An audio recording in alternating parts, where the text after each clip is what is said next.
Hey, what's up guys? Welcome back to Anime King.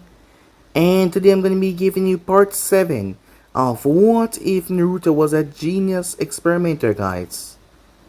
Remember to get this one to 100 like as usual.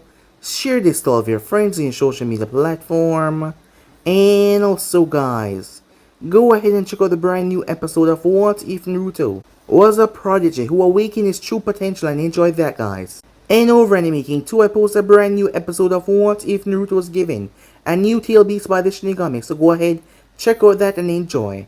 And remember, for anyone this is the first time hear my voice, go ahead and click that red subscribe button and become part of the Anime King family. And thank you for all of your help and support.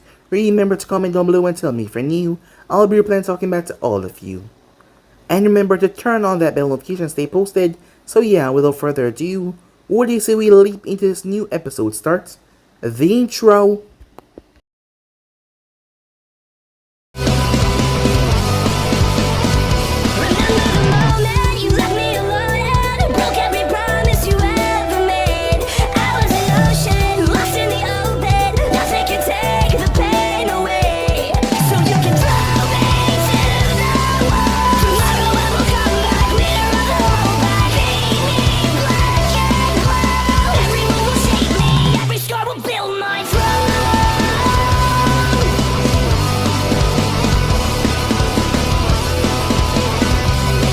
So the last time we left off, a rude envoy appeared in Naruto's apartment as he proceeded to tell him that he was required to come with him to see Danzo-sama, as Naruto followed him. The moment he arrived there, Danzo had a few things on his mind. For one, they just had a council meeting, and despite its efforts, Jiraiya the Sannin was talking about bringing Tsunade back to be the Hokage, and he wanted to take Naruto along with him. As Danzo had no choice but to kill Jiraiya. He knew that would be a setback for Konoha, but once he was done with the village, he wouldn't need the Sannins anymore because all of them has become nothing but a disappointment. He would create his own little group that would dominate their field. But for now, Jiraiya had to die. He told Naruto that he would use his life to get Jiraiya in close for his root agents to kill him. As Naruto agreed, Danzo was confident that his Kodomasukami was still in control. That was until Naruto ripped the eye out of his socket. He literally tore it out, shocking Danzo by that. As Danzo was baffled, Naruto then proceeded to summon a blood clone as he sent him off to meet up with Jiraiya, who he knew would be looking for him. He then proceeded to summon Haku and 4 of his abomination dogs. These ones were much larger than the ones from before. He then proceeded to have them annihilate the root shinobis, while he secured the place with silence and seal, so up ahead would not know what is going on down here. Danzo was baffled as he was confused what exactly was going on, but Naruto only gave him vague statements that confused him very much as they started to fight. Danzo surprised Naruto when he first died and came back as he drove his blade through Naruto, but Naruto's body, as he said earlier, was in a defensive mode whenever he fought, as Naruto's organ had moved from inside of him. It had turned a bit, allowing the blade to slip through without harming anything inside of him. As that confused Danzo because Jinchuriki or not, he should be on his knees, coughing up blood by now. As Naruto proceeded to kill him once again, it was then that Naruto noticed the arm, as the eyes were closing, as he figured this was the latent ability of the Sharingan, some sort of ability that he didn't know about. It was then that he pulled off the second Hokage jutsu. It was not as powerful as the second Hokage's, but he was able to bathe the place in darkness, shocking Danzo with his sensei's jutsu, as they proceed to battle until Naruto cut him down and down and down and down, until Danzo was left with his remaining last life, which he tried to take by himself by using his seal, but Naruto ended up stopping his seal with a seal of his own. He then proceeded to tell Danzo that he's been working on seals for the past couple of years now, that there was nothing he could do to surprise him. Danzo died horrified and shocked that this really happened to him of all people, as he was furious. But he died. When Naruto made his way around, he saw Haku, missing an arm and a leg and on the verge of death. All of his abominations were dead, but at least the root ninjas were taken down. As Naruto put Haku to sleep, not by killing him, just put him to sleep, as he would fix him up later on. As he looked towards abominations, he had things to do before he left Konoha. Time skip. Jiraiya offered to teach him the Rasengan while they were on the road, He had yet to bring up the subject back of the summoning jutsu because Jiraiya already had a plan on his mind to take Naruto with him on a training trip. As Jiraiya got caught up by a lady as Naruto noticed her eyes, they seemed glassed over like she was in some sort of hallucination. Jiraiya was such, well, a jump for the girls, he did not even really notice, or if he cared, he must not notice. Later, the Akatsuki showed themselves Itachi and Kisame. Naruto would have jumped at the chance earlier to get a hand on Itachi, but at the moment, with the group of Akatsuki, he could not allow them to find out much about himself. He had to play the fool, so they would think that he was weak, which he pretended to do in the fight, until Sasuke arrived, something he was grateful for. Sasuke then got the crap beaten out of him, as he was destroyed, beaten down by Itachi before he was placed in a genjutsu, as Naruto watched it with a calculated gaze. Kisame then proceeded to attack him, but Jiraiya arrived and stopped him. It was then that they moved off to go and find Tsunade, as the two had fled when Jiraiya came. Sasuke was taken back by Might Guy. As they made their way out, it took them some time, but they indeed found her, as Naruto had to play his part, pretend like he was angry about her calling the third a fool. As they went outside to fight, he stood no chance against her, he let her believe. But he tried to form the Rasengan. As that intrigued her though, she made a bet with him 1 week. She would give him 1 week to complete Rasengan if he failed. He would go home and give up on being a ninja, and he would leave her alone, and if he won, she would come back to Konoha with him. As Naruto jumped at the opportunity, like what was expected of him, so no one thought the wiser of anything. So yeah guys, it's basically as we left off. You guys can switch across the play check for yourself, and also guys, remember to go ahead and check out the brand new episode of What If Naruto Was a Project and Awaken Its True Potential. And over in the making too, I post a brand new episode of What If Naruto. Got a TLB submission Shinigami, so go ahead, check out that and enjoy. So yeah, without further ado, I'm over now. What do you say we just leap right into new episode guys? Begin now. It's been 3 days since the bet was placed. Tsunade Senju was currently looking down from the small cliff as she watched him, trying to master the Rasengan, but he was getting no closer to his objective. It didn't look that much different since he arrived here, as she had made a rather risky bet with him, but so far he was not living up to his end, as the Rasengan seemed to be nowhere near to completion. And that should be a good thing, right? Because she wouldn't be going back to that damn village. But her mind was also on something else. She had made a bet with her old teammate. He would revive Naoki and Dan for her heal in his hands. She had 1 week to think about her decision on what she wanted to do. Yet as she looked down towards the blonde down there, as he grumbled in frustration, once again failing to complete the Rasengan. He had so much chakra it was ridiculous, yet he had no control over it. Konoha had truly stunned his growth. If someone like him was able to control all that chakra, he would be one of the most deadliest shinobis in the entire elemental nation. But no, his growth was stunned within Konoha because he had little to no control over that amount of chakra. But all she had to do was wait until a week was up, and then he's gonna fail. At least by failing, he wouldn't have to face the horrible ninja world and get himself killed like many others, she thought to herself. As she was there watching the copy of Naruto, a bit of Fuinjutsu mixed with a blood clone to make sure no one could tell the difference at all. The real Naruto was elsewhere. He had 1 week and he had things to work on.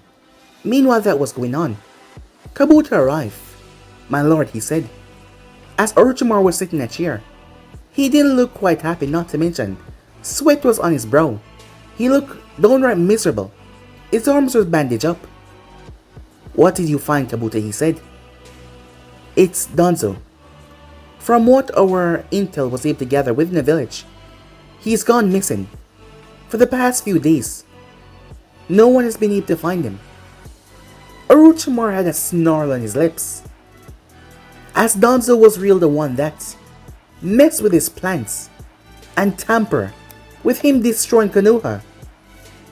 The one tail was gone, he was sure of that. The San was unable to find the Kazekage's son, Gar, and now Danzo was missing.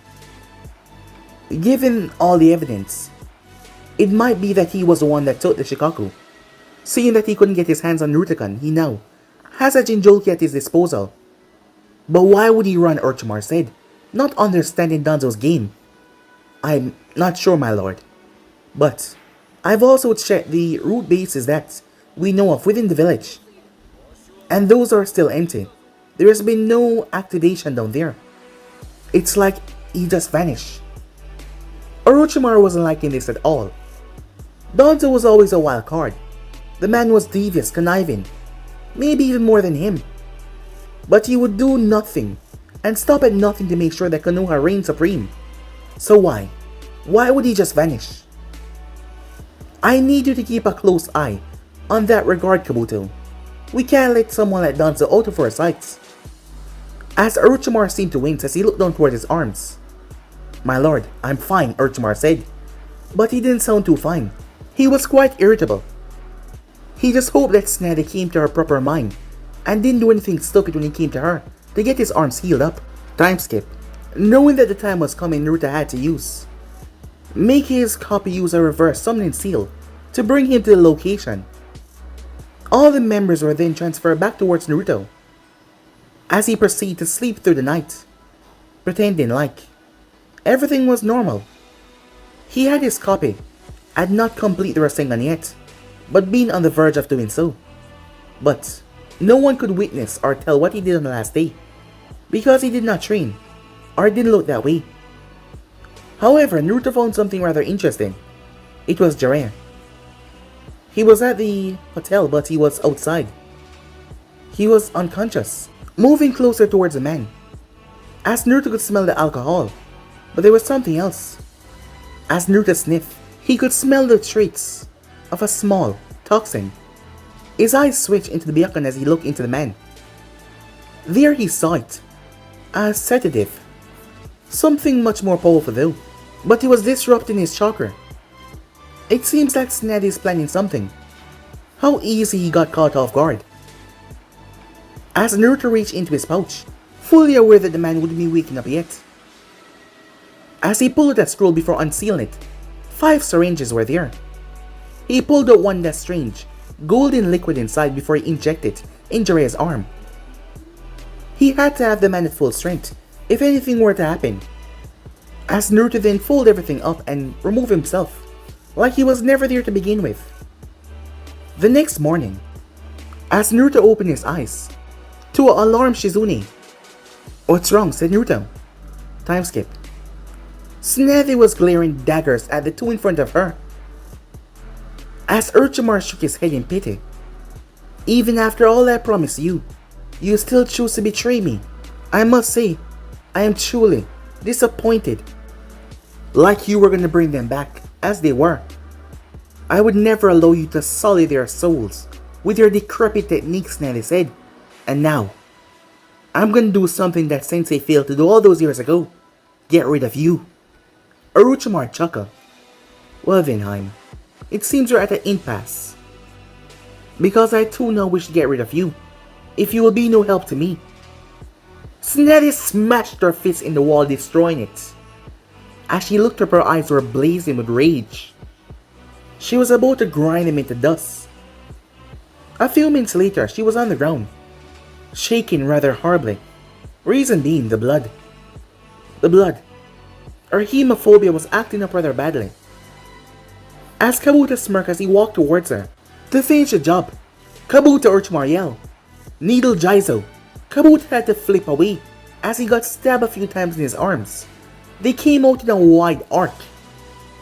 He landed as he saw the fine, tuning senbons from the air. As Jiraiya arrived on the scene, along with Shizune and Naruto-kun, as Orochimaru watched them carefully, as Naruto did not meet his eyes or Kabuto's, playing the perfect role as usual. As he arrived on the scene, Orochimaru weighed his options here.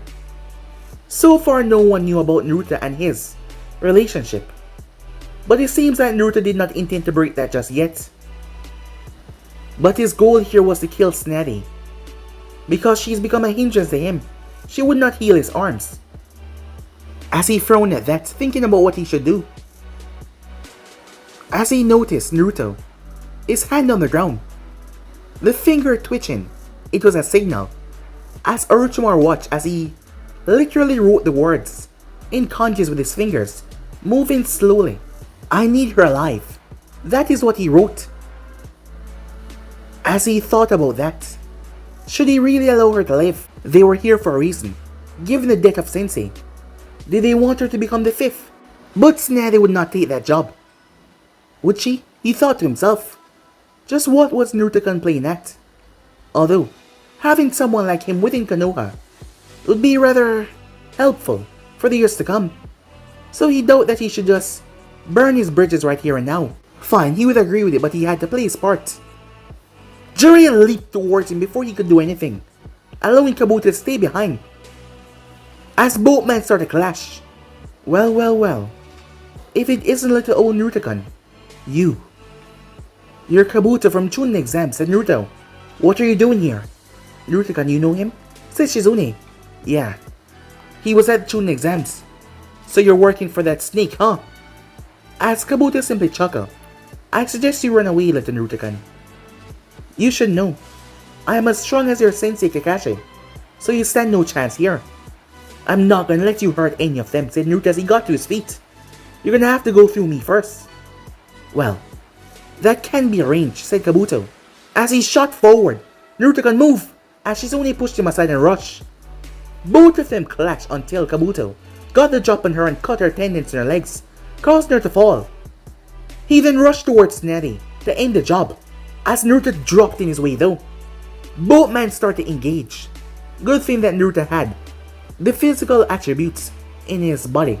Otherwise, if he was just a small brat, he would have been knocked away a long time ago. But still, Shizune could see that Kabuto clearly outclassed him by a lot. Tsunade was still shaking as she was unable to do anything. Her eyes caught glimpses of the battle as she watched Naruto was being defeated. Kabuto knocked him around until he was bleeding, but he wouldn't give up. No matter what, he just would not. As Kabuto watches Naruto play his part perfectly. But he wasn't here to kill him. He was about to back away until Naruto gripped his arm. Kabuto tried to move, but he realized that the way Naruto gripped his arm was not the coward, insecure, weak Naruto. It was the real Naruto that gripped his arm. As Naruto formed a Rasengan, the sound of the technique and the chakra alerted Tsunade as she glanced up. Kabuto's eyes went wide. Not in shock, but in the realization that the technique was about to slam right into him. What was Naruto thinking? The technique slammed into him, grinding into his stomach. But it was then that he felt in low capacity. The chakra that was placed inside the technique was insufficient at best. So he had to play his part. He used chakra to his feet to blow himself back as he smashed into a crater, wincing in pain. Orochimaru frowned when he saw that, but he noticed Naruto as Naruto made hand signs. Quick words, movements. Hand signs that said, kill her. Orochimaru was confused, but Naruto said now, kill her now. He was confused by the child's action as he took his eyes off Tsunade to move towards Shizune. Are you okay? Orochimaru saw opportunity and opened his mouth. Snakes rushed towards Jiraiya. He then proceeded to open his mouth. A snake came out of his mouth with that sword attached to it. He went after Tsunade as he chose his judgment for now. Shizune's eyes went wide. Tsunade-sama, she cried out. Jiraiya's eyes went wide as he tore the snakes off him in shock. He was swarmed as he saw Orochimaru launching towards her, only four. The sword to slide through flesh. More blood splattered on Tsunade. But when she looked up, she saw someone standing in front of her. The sword had literally torn through his back. Tsunade's eyes widened when Orochimaru retracted his blade. Foolish child. Stepped in my way like that. Giving up your life so easily. Well, I suppose I should cause it as a blessing. I wouldn't want you to turn out a problem for me in the future, he said. But before he could even react, a fist collided with his face that threw him backwards. He was sent skip and rolling away. Tsunade's palm was outstretched, her hand and her entire body shaking as she dropped to her knees. The moment she saw him got stabbed, something inside her snapped as she got reminded of Nawaki and Dan. This child who was such a naive fool that continued to follow his dreams despite things in his way, obstacles, but he was gonna break each and every one of those obstacles down to get what he wants. And he completed the Rasengan. And he got stabbed because of her. He's gonna die because of her. No, not again. As she dropped to his side, she had to save him as she ripped his shirt open. Jiraiya lost himself in rage after seeing what Orochimaru did. Orochimaru realized the situation was out of hand now. Kabuto arrived and slammed his hand on the ground, erupting a massive stone wall in front of Jiraiya. The man destroyed it, but Orochimaru used it to cause a distraction to flee. Jiraiya cursed at that, but he needed to go check if he was alright as he rushed over. When he arrived, Tsunade was crying. Jiraiya feared the worst. But she was happy. He missed any vital organs. This brat is so lucky. He's so lucky, she said. Jiraiya breathed a sigh of relief. Naruto started to shake as he started to foam at the mouth. What's wrong? Said Jiraiya. Tsunade's eyes widened. That blade. The Kusanagi blade. The poison. Damn it, she cursed. Time skip. As Naruto's eyes slowly opened up, he tried to get up, but he groaned as someone pushed him back down. You still have not fully recovered. I suggest you lie down. Where am I? You're in your hotel room. As Naruto blinked. Wait, what happened? Don't you remember? As Naruto realized it was Tsunade. She seemed happy that he was awake. Oh yeah, he was gonna hurt you. And my body just moved on its own. I had to save you. And after that I must have blacked out. What happened? He stabbed you clean through. Judging that he was aiming for my head, you saved my life back there, Naruto-kun, she said. Well, what can I say? My body just moved on its own to protect you. The traits of a hero, she said to him with a proud smile. So, am I alright? Yes. I was able to get rid of the poison. You should be fine now. All you need to do is rest up. He felt something around his neck. Hey, what's this? Well, I did make you a promise, didn't I? Oh, about that. You saw, didn't you? Yes. You managed to complete the Rasengan. You did won the bet, so I'll return, she said. I am a woman of my word. As Naruto smiled. I'm glad, he said, as he passed back out once again. Tsunade looked down towards him. As she remembered Dan and Nawaki, she had gave each of them the necklace. Please, don't die, she said. Once again, she was going to place her hope into someone. Time skip. It took a while to return back to the village. With Naruto healing, Tsunade wanted to gamble as much as possible before she returned to the village to do stupid paperwork. They finally arrived though. As Tsunade stepped foot back in the village, it hasn't changed that much for her. Meanwhile, that was going on. Kabuto informed his master of what Naruto had gave him. The grip that he held onto him with.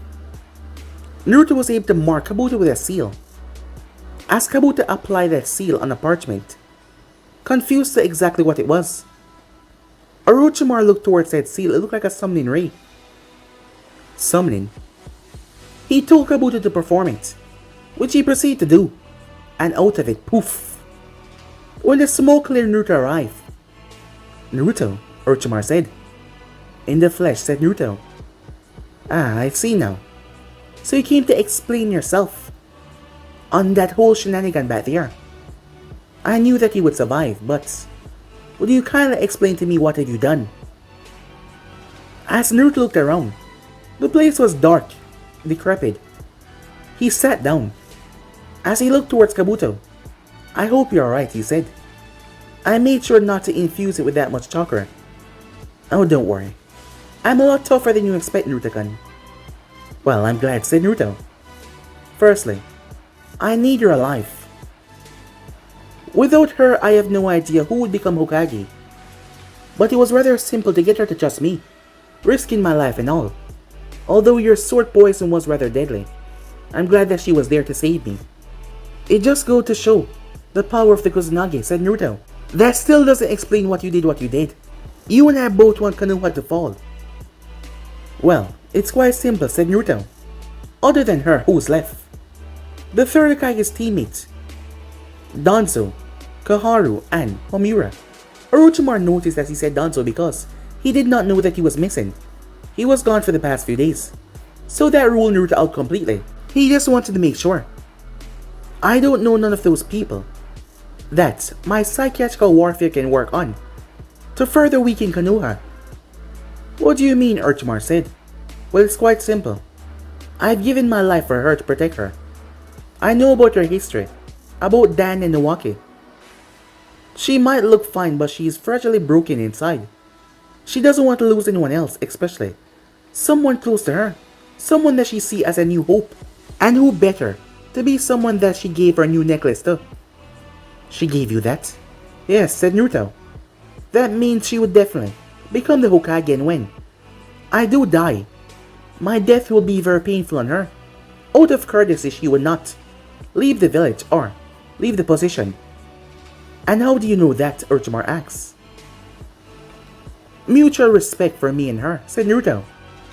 I get that she respects me a lot more now. Know that she sees my resolve and drive. And she would think a failure for herself if she was able to give up the job that the three people that she knew wanted. So that is why when my death comes, it will further prove to break her. Furthermore, sending Konoha into a spiral. Although she will not quit, the village will not have a competent leader. So when the time comes for you to strike, it will be easy for you to bring down. Orochimaru had to say he was rather surprised that he thought about all of this already. Not to mention your death, he said. Yes, I think I'm gonna make it a bit spectacular. But I'm not sure how I'm gonna pull it off yet, said Naruto. After all, I can't remain in Konoha forever. Konoha has given me what I want, but now I need to move out into the real world. There's a lot more out there that I can benefit off of. A lot more that I need out there. A lot more people and things that will be beneficial for my goal. So you won't come here, Orochimaru said. How could I, said Naruto.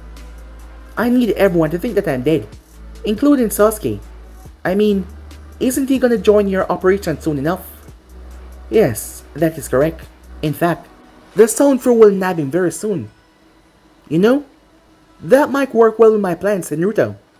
How so? I'm thinking about it right now, said Naruto, but your little Sound Throw would work well with my plan. Involve me falling off the face of the earth. A grand battle that involves Sasuke taking my life. As Orochimaru tilted his head, furthermore helping him to push his Sharingan even farther. After all, if you don't know, we are good friends. I've made sure to play the part perfectly. And I'm sure that you won't be against having a stronger Sharingan. Orochimaru looked amused. So you figure me out, huh? He said. Well, not everything, but I'm sure that this little task of mine will make you happy. Yes, indeed, but how exactly will you pull it off? I'm not sure yet, said Naruto. As I said, I will have to think about it. How long before your Sound Force is ready? Well, that depends on you, Naruto-kun. I mean, you know the in and outs of the village. How is security at the moment? Not too bad, said Naruto. But I wish to speak with them, so I'm gonna need the exact date if we're gonna plan this together. Well, I wouldn't mind that at all, Naruto-kun. Time skip. As Orochimaru chuckled, as Naruto had just poofed away, he was a clone the entire time. But that wasn't why Orochimaru was chuckling. The kid just ceased to amaze him each and every time. He surely thought this out, my lord. More than just thought it out. He made precautions on precautions. It's almost like he knew what will happen at every turn. That child is truly something amazing. Something to fear, Orochimaru said. To fear, said Kabuto. Well, if you haven't noticed yet, Kabuto, that he would be something to fear in the future, well, it seems you haven't learned that much. At the moment, we know nothing about his true skills. And we can't exactly assess them, because we can't know if he will be holding back or not. He has played his card perfectly, for us to not know how strong he is. So you think of him as a threat, Kabuto asks. At the moment, I'm not sure. Time and time again, he's proven his loyalty. Let's see how he makes things work out with Sasuke, and then I will make a judge of his character, Orochimaru said. But his mind was already on a lot of other things. But regarding Naruto, he just couldn't make him up. There were certain things that were not revealed to him yet. And those things were the Orochimaru. Yes, he was downright terrified. That kid was proven to be something more dangerous than even he thought. So for now, he will just have to keep an eye on him. And also, he had a proposition for him if he was indeed gonna jump off the map. More like someone to watch him and make sure that he was, well, on his side as always. That person that would not hesitate to kill him if he shows any treason. And he knew who was perfect for the job. Yes, she will be perfect, he thought to himself. Time skip. A few weeks later, over the past few weeks, Sakura came by and actually paid her gratitude for Naruto helping bringing back Tsunade. The girl had truly thought of him as a friend. Too bad, he thought to himself. Sasuke, on the other hand, ever since he was healed, he became dark. As he remembered what Itachi said to him, he was not strong enough. Time and time again, he was not strong enough. And he would never be strong enough.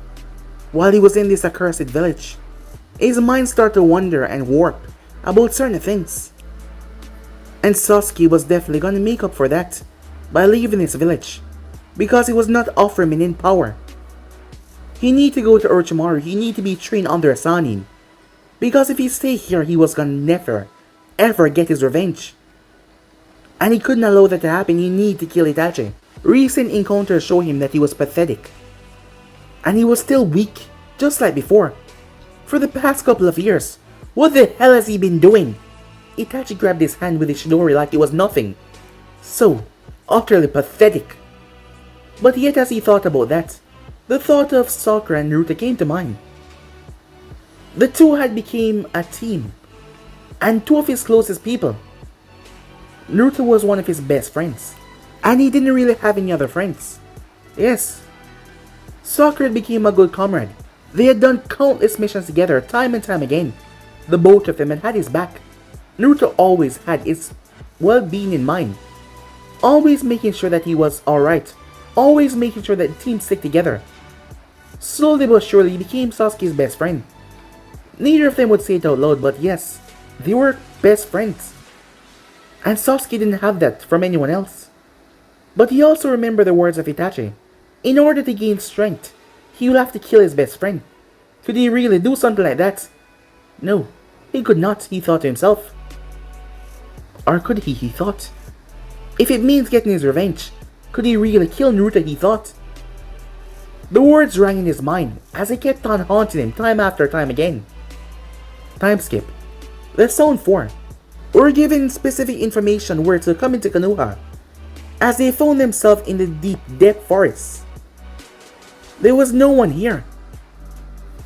Is this some kind of ambush or something? Said Teiwa as she glanced around. I mean, we're sitting ducks out here. I'm sure that Lord Orochimaru would not send us here just to be killed, said Drobo. Just give it time. Shut up, Fatso, she said. A lady like you should not speak with such a tongue. She was about to retort. A voice cut them off. Quiet the group that we have here. All of them turned as they were confused. Why didn't they sense anything as he stepped from the shadows? They all narrowed their gaze at him. So you're the guy, huh? Said Teiwa as she looked him over. Yes, I'm the guy, if you might say, said Naruto. You don't look anything special to me, she said. Well, looks can be deceiving after all. You don't look special either. She narrowed her eyes. What was that, shithead? I beg your pardon, said Naruto. I said, what was that? She was cut off. Drobo, Kidomaru, and Seikon froze as he appeared in the center of their group. Teiwa gasped as he gripped her throat and picked her off the ground. As he brought her ear next to his lips, I will kindly suggest that you watch your mouth before I do something that I would not regret, said Naruto. As she tried to punch him, as he threw her back. The members looked like they were about to fight. Drobo pulled him back his fists. In case you don't want to lose that arm, I suggest you calm down, said Naruto. I have taken shit from people while pretending to be the nice guy. Knowing who you people are and in this state, I would not take a damn crap from any one of you. So I suggest you all shut the hell up and be quiet. And listen to the plan before I ruin everything by slitting all of your throats. His eyes looking into each and every one of theirs. Teiwaya froze where she was. Seikon froze. Kinamaru froze. Drobo froze. The feeling of death creeping up their spine. The only time they ever felt this was when they stood in front of Orochimaru, the fear gripping them like a tidal wave. As they couldn't move a single inch, they were terrified. How could someone younger than them have this presence? It was the same as Orochimaru, and they were all frightened, not to mention his speed. It then slowly dissipated, as they could finally catch their breaths. Now, listen closely. Meanwhile, Uncle Midorishi stepped in the forest of death, as Naruto had called her to talk to her about what she did not know. She couldn't lie. She had gotten rather close to the brat. He was good company, not to mention he kind of understood her pain, given who he is and all.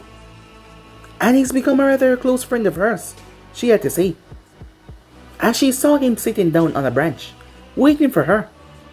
"Hey kid, what's up?" she said. "Tell me, uncle," he said as he glanced up towards the heavens. "With all the mistreatment that this village has done to you, why do you remain loyal?" he asks. "Huh? What's going on?" she said, confused by his statement. "I'm merely asking a question," he said.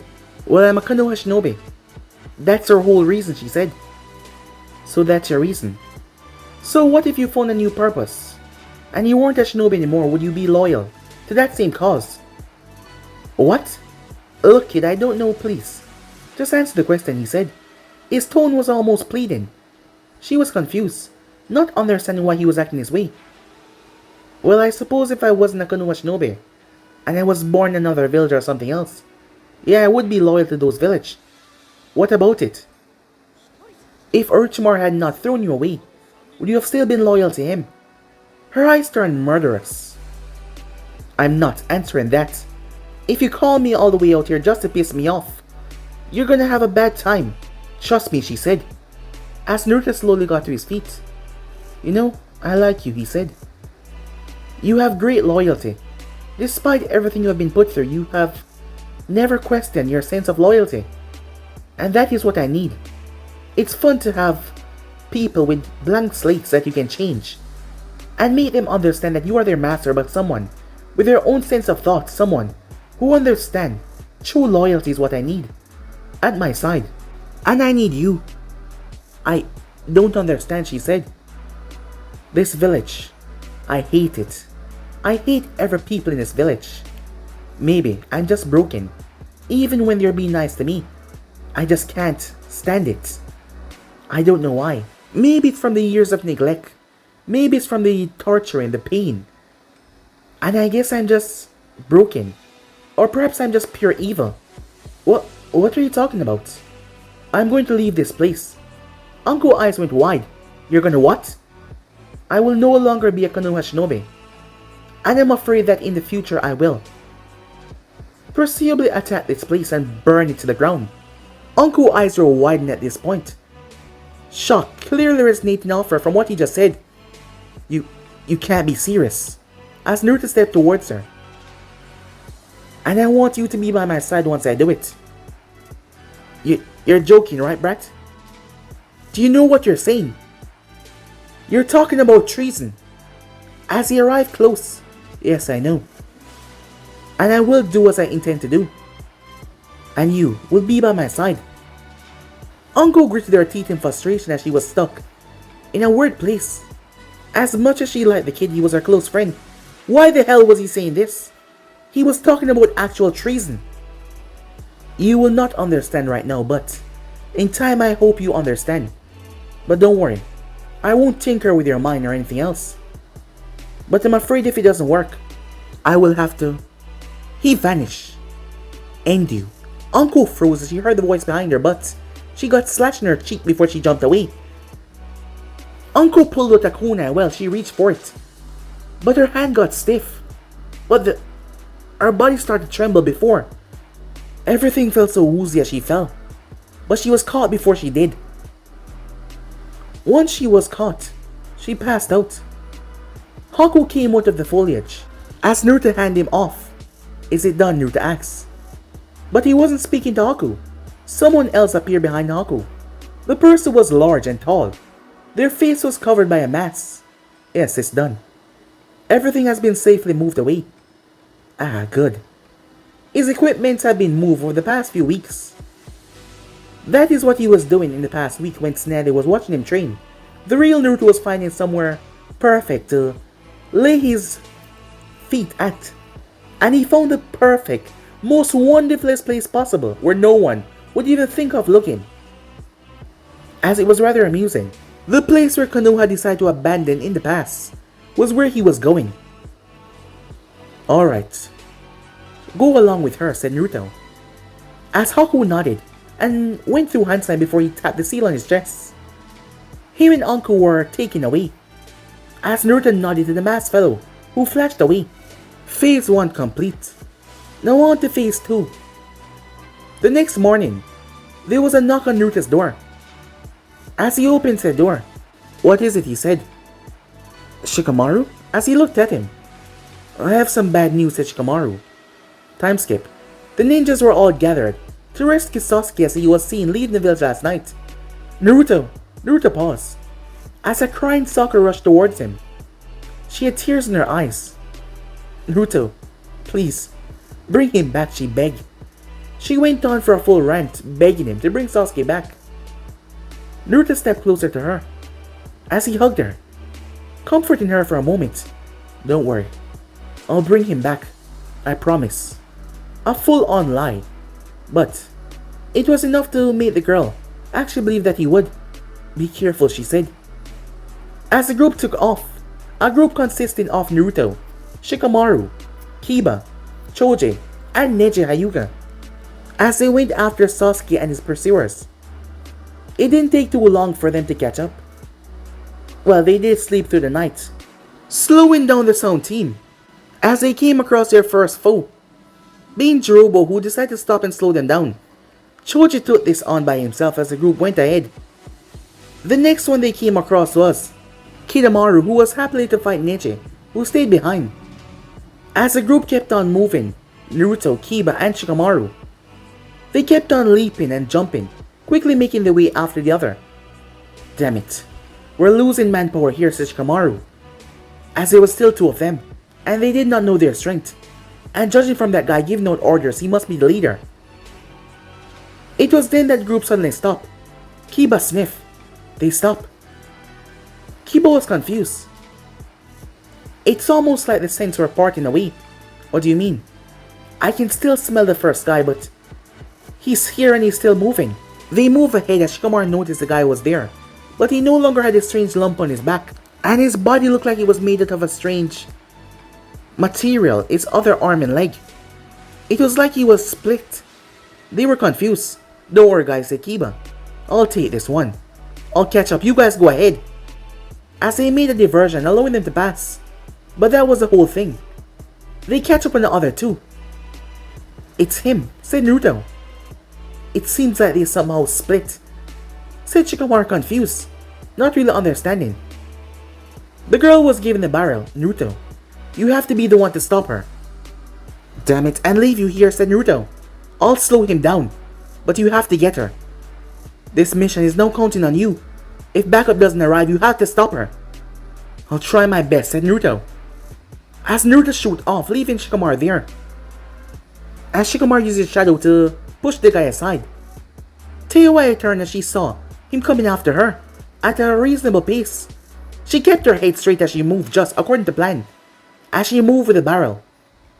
The others were to finish the others off and move back, going back to their Lord Orochimaru, unless they were not strong enough.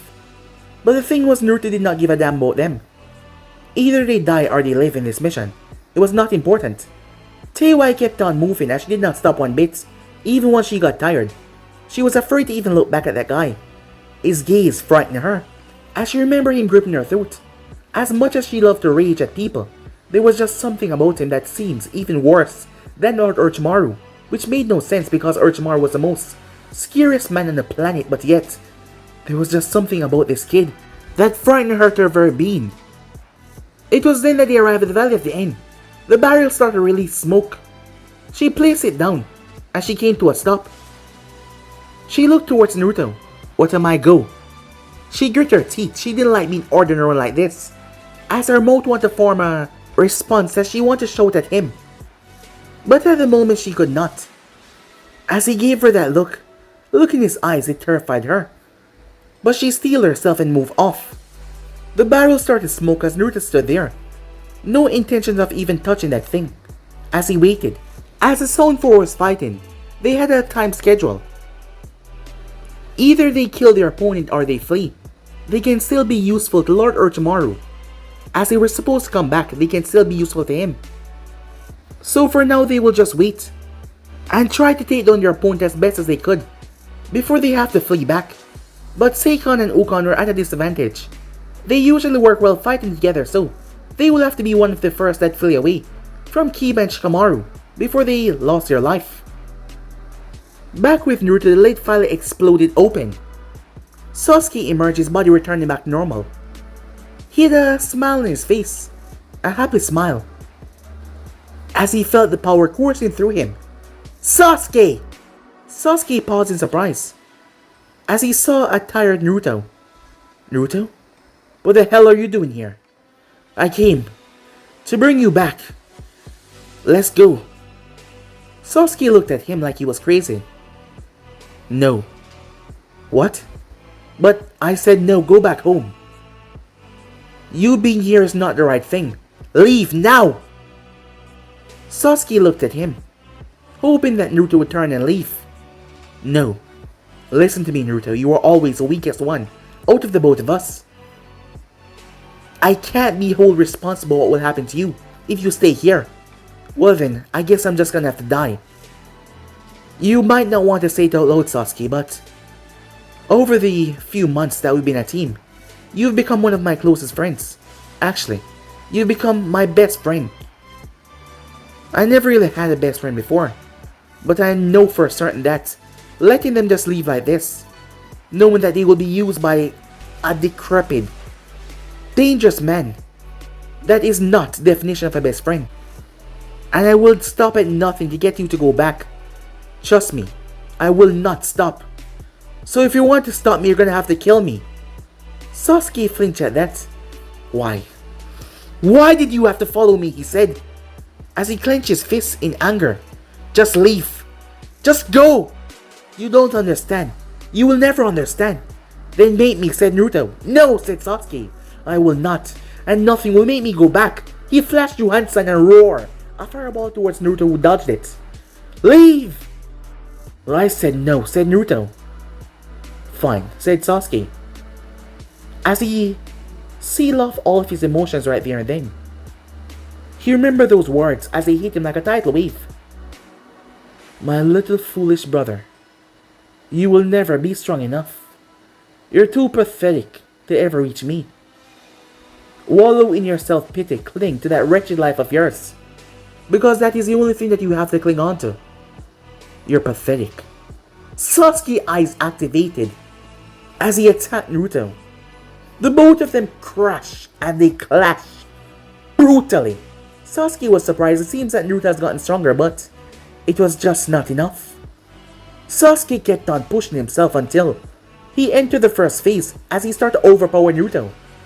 With the usage of clone, Naruto tried to blindside him, but Sasuke still had the upper hand as he started to batter and beat Naruto down.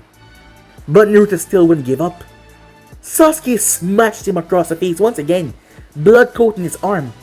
Damn it, just leave already, Sasuke yelled. Why? Why do this?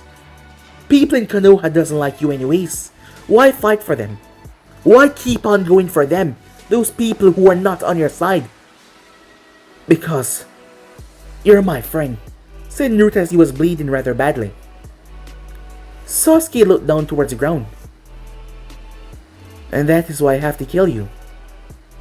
As Naruto looked at him, his eyes swollen shut. Sasuke went through Hansen as he created Shidori. As Naruto created Rasengan. Sasuke, don't do this.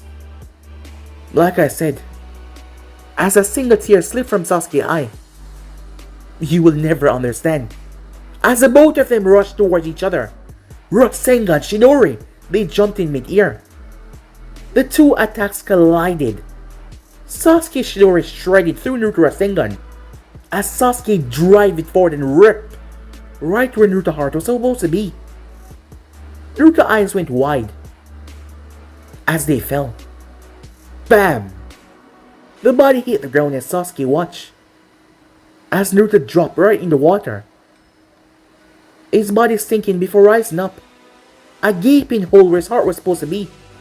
Sasuke felt his heart beating heavier than before. He killed him. His hands started to tremble. He did it. All he wanted to do was bring him back, and he shoved his hand through his chest, destroying his heart. He watches Naruto's body start to be carried away by the waterfall. He killed him. Sasuke backed away as his eyes started to change, seeing his best friend's body washed away. No, he couldn't stay here. He had to leave. Yes, he had to. It was already done. As he quickly walked off, his hands. He looked at his hands that were covered in blood that was not really there, because he just murdered his best friend. As he walked off, as Naruto's body was floating down the river, his head suddenly snapped up as he pulled himself out of the water. There was no hole in his chest, not even a scar on his face. As Naruto cracked his neck. Well, that went better than he expected, he thought to himself. The 45 minutes was already over. They should be trying to leave right now. Meanwhile, Jobo came to a stop. You're lucky, Fatso, he said, as him and Choji was currently in the fighting. I still have useful things to do. Orochimaru warned him that, even if they meant their pride, they still have to come back. They were still useful, and Naruto also told him the same thing. While they didn't listen to Naruto, it came from Orochimaru first. As Choji was confused, as he had just taken a pill already, and he was content to take another.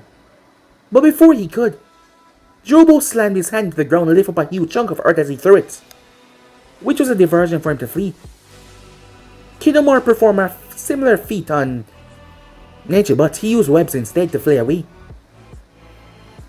As Seikon and Ukon fled as well, their brotherly connection allowing them to basically think the same thoughts as they fled from the battlefield using explosives. And the Sun forget to live this out, while the Konoha team quickly rushed to the aid of their last final teammate. Kakashi on the other hand, who just came back hearing that Sasuke had left, sprinted out there.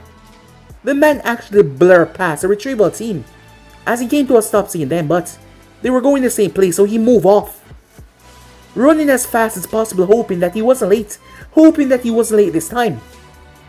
Kakashi arrived on the scene first. As he rushed towards the location, there was nothing here. Pakon was at his side, sniffing. Kakashi, Pakon said. He heard the tone that Pakon used as he came over, and he saw the blood. There was so much blood. Pakon sniffed it. The more he sniffed, the more he could tell that the person that his blood came from was dead. As Kakashi smelled it as well, as it went straight into the waterfall. It was then that Kakashi noticed a torn fabric. There was more, as he realized it was Naruto's shirt. It was the same scent. Kakashi's hands dropped to his side. There was another scent, but it had left. It was Sasuke's. Did Sasuke really?